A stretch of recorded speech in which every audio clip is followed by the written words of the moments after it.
আসসালামু আলাইকুম। তৃতীয় দিন শেষে ৫ উইকেট হারিয়ে ৩১৬ রানে দিন শেষ করেছিল বাংলাদেশ। আজকে চতুর্থ দিন সকালে ব্যাট করতে নেমে ৩৩২ রানে ব্যক্তিগত ৫৬ রান করে আউট হন লিটন কুমার দাস। তবে এরপর রেকর্ড জুটি গড়েন মুশফিকুর রহিম ও মেহেদী হাসান মিরাজ।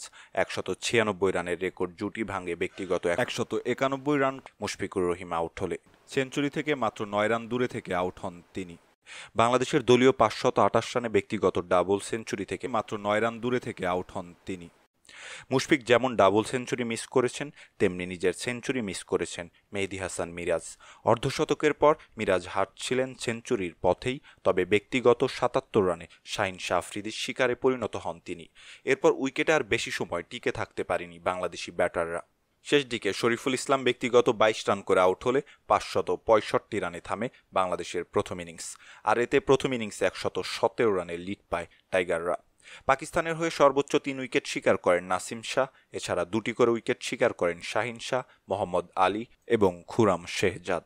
দ্বিতীয় ইনিংসে ১১৭ রানে পিছিয়ে থেকে ব্যাট করতে নেমে শুরুতেই শরীফুলের বোলিং তোপের মুখে পড়ে পাকিস্তান। ওপেনার সাইয়ুম আইয়ুব আউট হন ব্যক্তিগত ১ রান করে। শেষ পর্যন্ত চতুর্থ দিনের খেলা শেষ হওয়ার আগে ১০ ওভারে ১ উইকেট হারিয়ে ২৩ রান সংগ্রহ করেছে পাকিস্তান। পাকিস্তানের চেয়ে এখনও ৯৪ রানে এগিয়ে আছে বাংলাদেশ। সম্মানিত দর্শক, এই ছিল আমাদের হাতে থাকা সর্বশেষ ক্রিকেট আপডেট।